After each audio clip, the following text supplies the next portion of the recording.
what y'all didn't know, I was just practically sleeping on the floor over there. And they were just harassing me something terrible. You know, back in our era when Martin Luther King had that famous quote, "It's not the content of your skin, but the content of your character." She came in and she represented what true character is. I want to thank you so much for inspiring me, continuing to inspire me. I'd like to present this to Tyrone. A teacher's gift is knowing that a student has reached his or her fullest potential. And to top that off is knowing that that student is able to return this back to the community. And Tyrone has certainly fulfilled my dream as a teacher. So Tyrone, I would like to present this very special plaque to you, and a special thank you for touching my heart, not only back in 1970, but again in 2009. Oh, well, thank you very much. Thank you. And this is for you.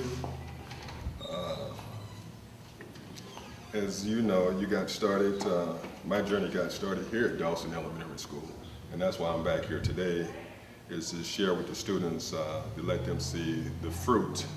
And I wanted to also share with them the root. So you were the root here at the school. My parents was the root at home. And I want teachers to know around the country that it's the positive words and it's the seeds that they plant within the heart of the students. And it can come full circle if both people come together as one. 40 years ago, I was right here, walking the same halls, sitting in the same chairs that they were sitting in. So I wanted them to have an opportunity to see what the picture can look like for them. It's a teacher's dream, knowing that you had that kind of impact on a young student, especially in elementary. You never know which child you touch and what time of day you may touch that child or in what way. It's overwhelming. Every teacher strives to assist each student in reaching his or her highest potential, and knowing that you accomplish that goal is the ultimate. When they first started talking at Tyrone's recent induction into the Mississippi Sports Hall of Fame, where teacher stood beside student for the first time in nearly 4 decades, as Ms. Hagan accompanied Keys as his special guest. 6 new members were added to the Mississippi Sports Hall of Fame tonight during the first of a weekend of activities here in Jackson. Former USM football coaches Jeff Bauer and Jim Carmody headlined the list of Mississippi sports legends. Hugh Green, Tyrone Keys, John Stroud, and Robert Morgan were also inducted into the state's ultimate shrine for sports heroes. It's a great feeling because it's something I never really thought about. To be in there with Walter Payton, a teammate of mine with the Chicago Bears. Now I'm joining a teammate of mine with the Bulldogs, Johnny Cooks, and then a list of the all-time greats. And to be in that company with some of the greatest ever played in the state of Mississippi is a great, great feeling. I'm very proud, very proud. Deep down inside, he's the same person now that he was then.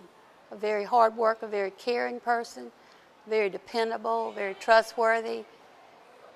But I'm very, very proud for him and his family. We touch the hearts of these children every day, and they've got to believe in us. They've got to know that we're sincere about what we say and do, and I think that's a big part of it. As you begin to see and reflect back, I mean, you know, just for us to be sitting here almost 40 years later, sitting in this classroom, and they say you don't really find yourself until you go through adversity, and you come in here going through adversity. And of course, the journey, I always tell people this, the journey is not just for one individual, it's for everybody. And so, you know, when you bring everybody back together, and for us to be back here today, and you just shared that story with the Pope, he came down and gave you confirmation. I mean, that lets you know that you following your course, and you're following your calling.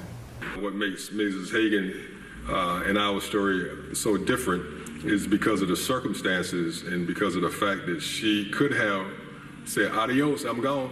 you know, that's courage to me. You know, a lot of times we think football players, we have courage of going on the football field and running into each other. But in 1971 in Jackson, Mississippi, and in the heart of the heat of the civil rights movement, and her compassion for us and her courage to travel back and forth from this community to her community, I just never forgot it. Neither did she. It was a special bonding that we had and a special trust that we had to have in one another to be successful.